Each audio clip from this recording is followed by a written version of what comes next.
നേരത്തെ കോർപ്പറേഷൻ തോൽവിക്ക് കാരണം മേയറാണെന്നുള്ള വിമർശനങ്ങൾ ജില്ലാ കമ്മിറ്റിയിൽ ഉയർന്നിരുന്നു. ഇപ്പോൾ തെരഞ്ഞെടുപ്പ് തോൽവിക്കും കാരണം ആര്യ രാജചന്ദ്രനാണെന്നുള്ള വിമർശനം ഉയർത്തുന്നു. അത് ഉയർത്തുന്നത് ശിവൻകുട്ടിയാണ്.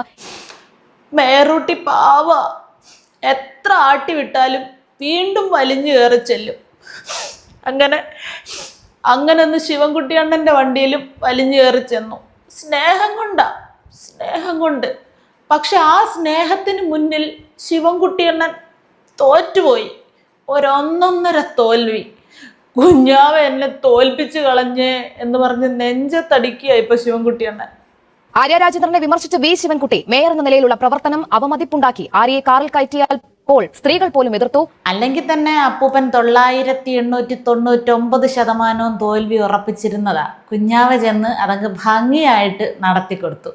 ഇലക്ഷനോടനുബന്ധിച്ച് പാർട്ടി നടത്തിയ പരിപാടികളിൽ നിന്നെല്ലാം മനഃപൂർവ്വം ഒഴിവാക്കിയിട്ടും വിളിക്കാതെ ഒരു നോക്കൂത്തിയെ പോലെ ചെന്ന് വാർത്തകളിൽ ഇടം നേടിയായിരുന്നു മേയറൂട്ടിയെ.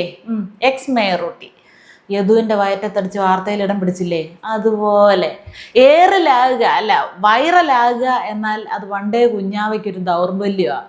പക്ഷെ ഇതിനെ അടുപ്പിച്ചാൽ വൈറൽ പനി പോലെ വോട്ടുകളെ അത് നെഗറ്റീവായിട്ട് ബാധിക്കുമെന്ന് അറിഞ്ഞുകൊണ്ട് തന്നെ ആദ്യം മുതൽക്കേ കരുതലോടെ ശിവൻകുട്ടിയണ്ണൻ നിന്നതാണ്. പക്ഷെ അവസാന നിമിഷം എല്ലാം ഒറ്റയടിക്ക് നശിപ്പിച്ച് കളഞ്ഞു. തുറന്ന ജീപ്പിൽ നാട്ടുകാരെ കൈവീശി കാണിച്ചുകൊണ്ട് വന്നപ്പോൾ പുറകെ നിന്ന് കയറി വന്ന് ജൂനിയർ മാൻഡ്രേക്ക് കൂടെ നിൽക്കുമെന്ന് അപ്പൂപ്പൻ വിചാരിച്ചോ?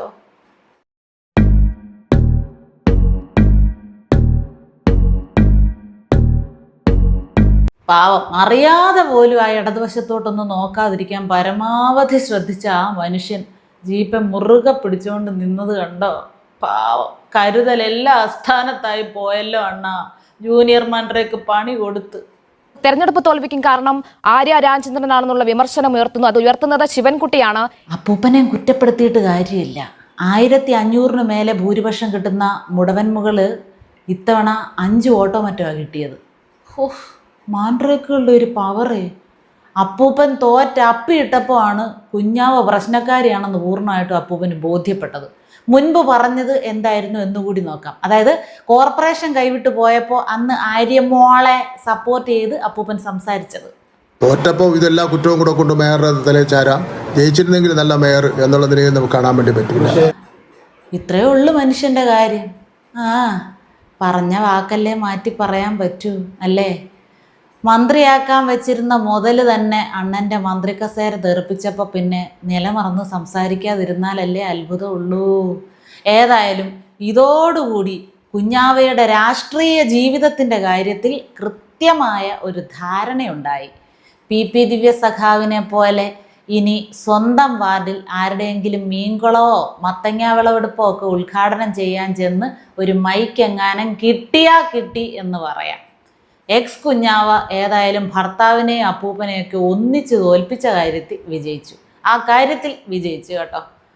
ഒരേ ഒരു പിണറായി വിജയന് നേരെ നിന്ന് സംസാരിക്കാൻ ഇപ്പോഴും ആർക്കും ധൈര്യം ഇല്ലാത്തത് കൊണ്ട് സകല തോൽവിയുടെയും കാരണം കുഞ്ഞാവയുടെ തലയിൽ കൊണ്ടിടാം എന്ന ട്രെൻഡും ഇല്ലാതില്ല. അതും പറയണമല്ലോ. പ്രായം കുറഞ്ഞ അഹങ്കാരി എന്ന ഒരു പരിഗണനയും തരാതല്ലേ എല്ലാവരും ഇപ്പം മാറി മാറി അലക്കിക്കൊണ്ടിരിക്കുന്നത്. എൻ്റെ പൊന്നു കുഞ്ഞാവേ, ഏതായാലും പഴി ആരാൻ ഒരാളെ കിട്ടിയത് നന്നായി. എല്ലാം ആര്യമോളുടെ യോഗം സമയം. ആര്യ രാജേന്ദ്രനെ വിമർശിച്ച വി ശിവൻകുട്ടി മേയർ എന്ന നിലയിലുള്ള പ്രവർത്തനം അവമതിപ്പുണ്ടാക്കി. ആര്യയെ കാറിൽ കയറ്റിയാൽ സ്ത്രീകൾ പോലും എതിർത്തു. അല്ല പൂപ്പ, ആര്യയെ മാത്രം ഇങ്ങനെ വിമർശിച്ചുകൊണ്ടിരുന്ന നമ്മുടെ ഭാഗത്തു നിന്നുണ്ടായ 9897 പ്രശ്നങ്ങളെ പറ്റി ആര് സംസാരിക്കും? വകുപ്പിന്റെ പേര് പോലും വൃത്തിയായിട്ട് എഴുതാനും വായിക്കാനും അറിയാത്ത ഒരാളെ 10 കൊല്ലം സഹിച്ച ജനങ്ങളോട് ഒരു നന്ദി വാക്ക് പറയേണ്ട മാന്യത പോലും അണ്ണൻ കാണിച്ചില്ലല്ലോ. അത് പോട്ടെ, നന്ദി നിങ്ങളിൽ നിന്ന് ഞങ്ങൾ പ്രതീക്ഷിക്കുന്നേ ഇല്ല. തോൽവിയുടെ എല്ലാ ക്രെഡിറ്റും കുഞ്ഞുവാവയ്ക്ക് കൊടുക്കുമ്പോഴേ കുഞ്ഞുവാവയെ നയിച്ചവർക്ക് കൂടി ഒരു പങ്ക് കൊടുക്കാൻ മറക്കരുത്. അതുമാത്രമേ ഞങ്ങൾക്ക് പറയാനുള്ളൂ. അങ്ങനെ ഒരു ഉത്തരവാദിത്വമെങ്കിലും നിങ്ങൾ കാണിക്കണം. ആ കാര്യത്തിൽ ഇരട്ട നീതി കാണിക്കരുത് കേട്ടോ. ഇനി എന്തായാലും കൂടുതൽ പറഞ്ഞ് ശവത്തിൽ കുത്താനൊന്നും ഞങ്ങളില്ല. വിദ്യാഭ്യാസം ഉള്ളവർ വിദ്യാഭ്യാസ വകുപ്പും, ആരോഗ്യമുള്ളവർ ആരോഗ്യ വകുപ്പും, സംസ്കാരമുള്ളവർ സാംസ്കാരിക വകുപ്പും, വനം കയ്യേറാത്തവർ വനം വകുപ്പും, രക്ഷാപ്രവർത്തനങ്ങൾക്കൊന്നും ഓർഡർ ഇടാത്തവർ ആഭ്യന്തര വകുപ്പും ഒക്കെ ഇനി കൈകാര്യം ചെയ്യട്ടെന്നേ. പിന്നെ ഇതൊക്കെ പറഞ്ഞാലും നാണം കെട്ട തോൽവിയാ തോറ്റതെന്ന് നേരെ നിന്ന് പറയാൻ ഒറ്റയാളെ ഈ പാർട്ടിയിൽ ഉണ്ടായുള്ളൂ കേട്ടോ. വേറെ ആരുമല്ല, സാക്ഷാൽ ശ്രീമതി ടീച്ചർ.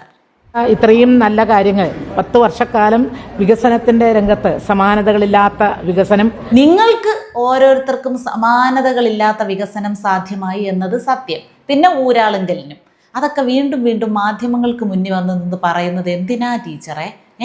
എന്തുകൊണ്ട് തോറ്റു എന്ന് ഇതുവരെ പരിശോധിച്ച് കഴിഞ്ഞില്ല. പിന്നെ പറയുമ്പോഴേ ആ പ്രളയ ഫണ്ടും രക്തസാക്ഷി ഫണ്ടും സ്വർണ്ണക്കൊള്ളയൊക്കെ കൂടി ഒന്ന് പരാമർശിക്കുക. അപ്പോൾ ഒരു ഏകദേശ ധാരണ ആ തോൽവിയെക്കുറിച്ച് കിട്ടും. അതുപോലെ ക്ഷേമ പ്രവർത്തനങ്ങളിൽ ഒരുപക്ഷെ ചരിത്രത്തിലില്ലാത്ത രീതിയിലുള്ള പദ്ധതികളും പ്രവർത്തനങ്ങളും. ടീച്ചറിങ്ങി വാ, ഞാൻ സമാധാനിപ്പിക്കാം. സംഭവിച്ചത് എന്താണെന്ന് അറിയാമോ ടീച്ചറേ? നിങ്ങൾ ചരിത്രത്തിലില്ലാത്ത വിധം നാടിനെ വല്ലാതെ അങ്ങ് വികസിപ്പിച്ചു. ഞങ്ങൾക്കൊക്കെ അങ്ങനെ ആ വികസനത്തിൽ ശ്വാസം മുട്ടാൻ തുടങ്ങി. ഒരാശ്വാസം വേണമെന്ന് ജനങ്ങളങ്ങ് തീരുമാനിച്ചു. കാരണം ഏത് മുക്കിലും മൂലയിലും നോക്കിയാലും വികസനം, അതങ്ങ് ഞങ്ങളെ വല്ലാതെ വീർപ്പ് മുട്ടിക്കാൻ തുടങ്ങിയില്ലേ. അങ്ങനെ തുടർച്ചയായുള്ള വികസനത്തിൽ ബോറടിച്ചപ്പോൾ ഞങ്ങൾക്കൊരു ചേഞ്ച് വേണമെന്ന് കരുതി. അങ്ങനെയാണ് കോൺഗ്രസിനെ ഇറക്കിയത്. അതിലൊരു ഗൂഢ ഉദ്ദേശം കൂടെയുണ്ട്. അവർ 10 വർഷക്കാലം കൊണ്ട് ഒരു പണിയും ചെയ്യാതെ വെറുതെ നിയമസഭയിൽ പ്രതിപക്ഷമാണെന്ന് പറഞ്ഞ് ഇരിക്കുകയല്ലേ. ഇനി അവർ ജോലി ചെയ്യട്ടെ. നിങ്ങൾ ഇത്രയും നാളും വികസിപ്പിച്ച് എല്ലാത്തിനെയും വികസിപ്പിച്ച് നടുവൊടിഞ്ഞിരിക്കുകയല്ലേ. അപ്പം നിങ്ങൾ റെസ്റ്റും എടുക്കട്ടെ, വിശ്രമിക്ക്. ഇത്തരം കൃത്യവും നല്ലതുമായ സതുദ്ദേശങ്ങളോട് കൂടിയാണ് ജനങ്ങൾ ഈ തീരുമാനത്തിലെത്തിയത്. ഇപ്പം ടീച്ചറിന് കാര്യങ്ങൾ പിടികിട്ടി കാണുമല്ലോ അല്ലേ? അങ്ങേറ്റം നാണം കെട്ട ഒരു തോൽവി ഞങ്ങൾക്കുണ്ടായിട്ടുണ്ട് എന്നുള്ളത് ഞങ്ങൾ സ്വയം വിമർശനപരമായിട്ട് തന്നെ കണ്ടുകൊണ്ടിരിക്കുകയാണ്. അയ്യോ ടീച്ചറെ, നാറിയ തോൽവി. ഇങ്ങനെ ഉണ്ടാവുമോ തോൽവി? ആയിരക്കണക്കിന് വോട്ടിൻ്റെ ഭൂരിപക്ഷം കിട്ടാനുള്ള മണ്ഡലങ്ങളിൽ 5ഉം 10ഉം വോട്ടുകൾ കിട്ടിയെന്ന് പറയുമ്പോൾ നിങ്ങൾ കുറച്ചൊന്നും സ്വയം വിമർശിച്ചാൽ പോരാ കേട്ടോ. പിന്നെ ടീച്ചർ വിമർശിക്കുമ്പോൾ നോക്കിയും കണ്ടും വിമർശിക്കണം കേട്ടോ. കാരണം AKG സെൻറ്ററിലെ മുറിയുണ്ടല്ലോ, ആ ഒരു മുറി അല്ലെങ്കിൽ കയ്യിൽ നിന്ന് പോകും. ആ ഒരു ചിന്തയോടുകൂടി വേണം വിമർശിക്കാൻ. അതുപോലെ തന്നെ ഈ പീഡനത്തിൻ്റെ കാര്യം വരുമ്പോൾ തീവ്രത അളക്കുന്ന ഒരു ഏർപ്പാടുണ്ടല്ലോ. അതായത് സഖാക്കന്മാർ പീഡനം നടത്തിയാൽ അത് തീവ്രത കുറഞ്ഞത്, അല്ലാത്തവർ പീഡിപ്പിച്ചാൽ അതിന് തീവ്രത കൂടുതൽ എന്ന് പറയുന്ന ഒരു താരതമ്യ വിശകലനം ഉണ്ടല്ലോ. ആ വിശകലനത്തിന് അടിസ്ഥാനമായ ടീച്ചറുടെ ധാരണ എന്താണെന്ന് ഞങ്ങൾക്ക് മനസ്സിലായിട്ടില്ല. ആ ധാരണ എന്തിൽ നിന്നും ഉരുത്തിരിഞ്ഞതാണെന്ന് അറിയാനും ഒരാകാംക്ഷ ഞങ്ങൾക്കുണ്ട്. അപ്പോൾ ഏതായാലും തൽക്കാലം ടീച്ചറിന്റെ ശോധന നടക്കട്ടെ, പരിശോധനയെ. പിന്നെ അതൊക്കെ ഇപ്പോൾ കാണാം. എന്നിട്ട് പിന്നെ വീട്ടിൽ നിന്ന് കൊണ്ടുവരും KSRTC നടത്താൻ. ദൈവമേ, ഈ റൂട്ട് ടച്ച് ചെയ്യണ്ടെന്ന് കരുതിയതാണല്ലോ, വന്ന് പെടുകയും ചെയ്ത്. നമസ്കാരം തെറിയാശാനെ. അറിഞ്ഞ പുതിയ ഭരണക്കാര് KSRTCയിൽ സ്ത്രീകൾക്ക് സൗജന്യ യാത്രയൊക്കെ അനുവദിച്ചിരിക്കുക. പിന്നെ അതൊക്കെ ഇപ്പോൾ കാണാം. എന്നിട്ട് പിന്നെ വീട്ടിൽ നിന്ന് കൊണ്ടുവരും KSRTC നടത്താൻ. പിന്നെ ഓരോരുത്തരും സ്വന്തം വീട്ടിൽ നിന്ന് എടുത്ത പൈസ കൊണ്ടല്ലേ ഇവിടെ അമേരിക്കയ്ക്ക് ചികിത്സയ്ക്ക് പോയതും കുടുംബങ്ങളെ കൊണ്ട് വിദേശ ടൂർ നടത്തി സുഖിച്ചതും ആഡംബരത്തിന്റെ നിറുകെ കയറി മാർഗം കളി കളിച്ചതും ഒക്കെ. ക്ഷേമ പെൻഷൻ നിങ്ങൾ വിതരണം ചെയ്തത് നിങ്ങളുടെയൊക്കെ വീട്ടിൽ നിന്ന് കൊണ്ടുവന്നായിരുന്നല്ലോ അല്ലേ? അതുകൊണ്ടല്ലേ വോട്ട് കിട്ടാതെ വന്നപ്പോൾ ജനങ്ങൾ നന്ദിയേട് കാണിച്ചു എന്ന് ഒരു ഉളുപ്പും ഇല്ലാതെ നിങ്ങൾ പറഞ്ഞത്. എൻ്റെ പൊന്നു മാധ്യമങ്ങളെ, കഴിയുമെങ്കിൽ ഈ ജ്ഞാനികളിൽ ജ്ഞാനിയായ മഹത് വ്യക്തിയുടെ വായിൽ മാത്രം മൈക്ക് കൊണ്ട് തിരുകാതിരിക്കാൻ ശ്രദ്ധിക്കുക. വിദ്യാഭ്യാസവും വിവരവും ഒന്നും ഒരു മനുഷ്യന് നിർബന്ധമില്ല. വകതിരിവ് വേണമല്ലോ.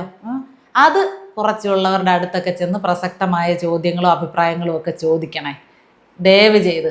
അല്ല, ചട്ടിയിലുള്ളതല്ലേ തവിയിൽ കിട്ടൂ. പുള്ളിയുടെ ഉള്ളിലുള്ളതല്ലേ, വായിലുള്ളതല്ലേ, മനസ്സിലുള്ളതല്ലേ പുറത്തു വരൂ. അങ്ങോട്ട് ചെന്ന് കോരുന്ന നമ്മളാ തെറ്റുകാർ. അപ്പം തെറിയാശാനെ, സംസ്കാരം വിളമ്പൽ തുടർന്നാട്ടെ. അബദ്ധത്തിൽ പോലും ഈ വഴിക്ക് വരാതിരിക്കാൻ ശ്രമിക്കാം കേട്ടോ.